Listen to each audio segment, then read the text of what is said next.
this video. So mga kaganapan ngayong araw, so pupunta tayo doon sa sa manok, ko. Mag-collect ako ng itlog.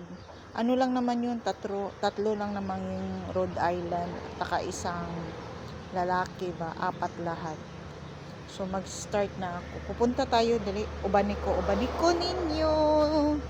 So moadto sa ta didto sa ako ang manok.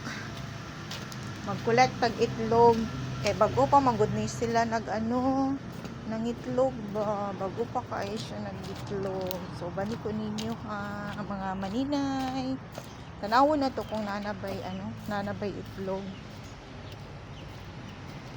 Nari tanawon na to. So kung nanabay itlog.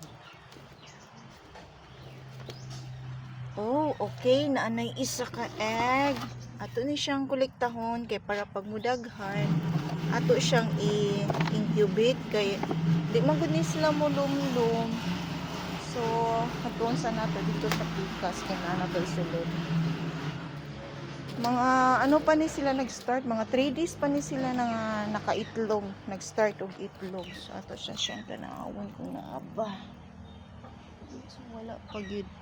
So, isa lang sa ato ang makolek karon. So, murag isa pa ang nangitlog. Okay, naara iyang itlog. So, mo ni iyang itlog, nakolek na to. So, pila naman to tanan?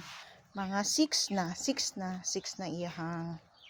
Okay, so balik na ta dito sa sa tindahan kay walay tao ang tindahan. Oy, ako ra isa nagbantay sa tindahan. Igor ako ni dalikyat diri sa ako ang mga chuk nga manok. Himos magud kayo sila ganahan ko ba kay himos kay glubot. Balik na ta sa tindahan. Igor ako nagkuha og egg. Kindly subscribe mga maninay. Thank you for watching. Follow, subscribe and likes. Thank you.